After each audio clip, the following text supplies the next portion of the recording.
Kain po muna kayo dito ng tsokolate galing Alemanya. Maraming salamat. Iba to.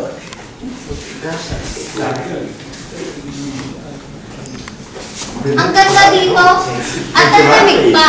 Ang araw ay hindi tayo maaabot. Pwede tayo magpahinga, maligo at maglaro. Salamat sa iyong ginawa ko sa Stopay Baga. Wala nga naman yun, basta para sa'yo. Halika na, malakaran. Sige, magpapaalam na ako Mga kumpadre, salamat sa inyong pagpunta sa aking imbitasyon. Salamat. Salamat sa iyong imbitasyon. Ngunit, nasa na ating kung si Padre Sal? Siya hindi makakadalo dahil marami pa siyang obligasyon sa kanyang parokya. Ating kuray mukhang masakit. Ang mga luto ko hindi niya pinapuri tulad ng dati. Kahit isa hindi na niya tinitikman. Hindi kasi siya makatulog. Siya ay lagi na nagingip. Mula lang siya ay malipas sa ibang kwarto. Siya ay namamayat araw-araw. Nalalalim ang mga mata at naninilaw pa.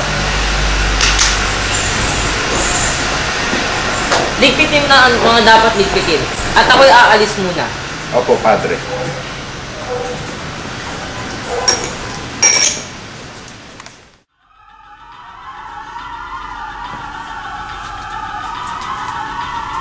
Isang batis. Ang kagandahan ay nakakaapit. 3 bulaklak. 3 dalaga. Ubod ang ganda. At sila ay si Maria Clara, si Victoria, at si Neneng. Kapwa naliligo sa batis. Mukhang nakita nila ako. Kailangan ko na atang umalis.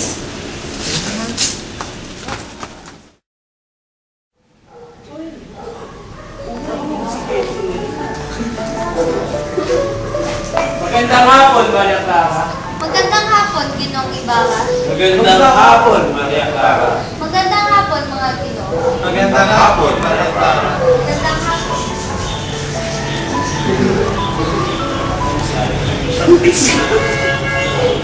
Maligayang pagdating, Padre Salvi. Sana naman ligtas ka sa iyong paglalakbay. Oo, maayos naman. Salamat.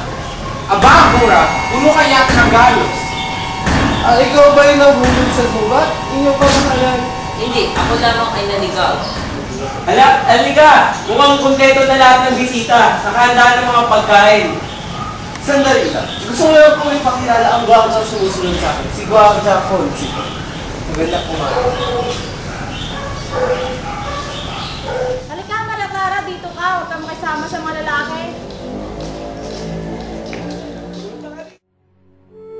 Alperes! Damaso!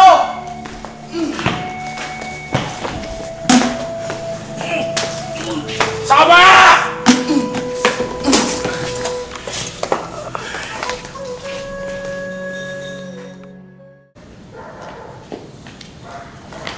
Alam mo ba, Altares, ang lumapastangan kay Padre Damaso? Lumapastangan? Sinong kriminal? Anong krimen? Ang bumugbog lamang kay Padre Damaso. Bumugbog kay Padre Damaso? Ano? Oo, ang bumugbog kay Padre Damaso, akala ko pa naman, alam mo, Alperes, dahil hawak mo ito. At siya rin naman ang tumulak sa isang putikan. Halika! Gutom ka ba? Uy! Sandali! Huwag kang umalis. Yun ba na yung nasisisa? Oo, yun ang ina ng magnanakaw na si Sisa. Ang kawawang babaeng na baliw. Ang Sisa na iyon, hindi ba siya ang ina ng dalawang sakristan? Oo, At ang sakristan na yun, hindi ba siya nawala? oo. Hala, mukhang gabi na yata. Dito tayo sa liwanag.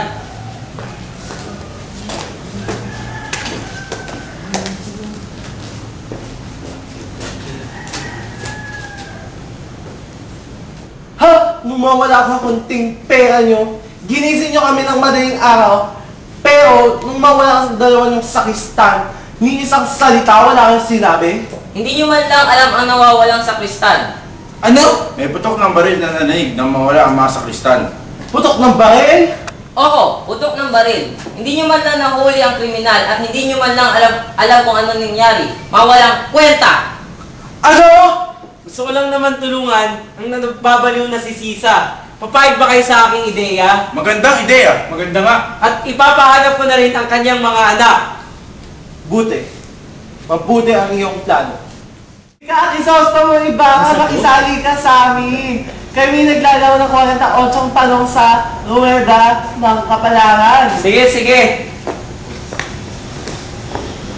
Pahula ka. May premyo pinamagandang hula. Sino meron pinamagandang hula? Si Maria Clara, si Maria Clara. Ang kanyang tanong ay, kung tapat ba ang kanyang iniibig o hindi? Ang sagot ay, Sige. Ito ang aking tanong.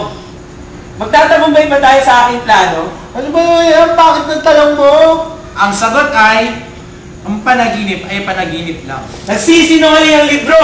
Dahil ang sabi dito sa papel, ang balak na paaralan ay inaaprubahan dahil pabor sa'yo. Ano yun? Ito ang premyo ni Maria Clara, ang ipapatayo kong paaralan.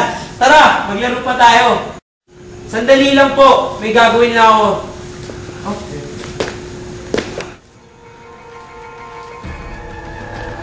Ano yan? Uweda ng kapalaran po. Huwag dapat yung magamit ito dahil ito yung pinagbabawal. Uy!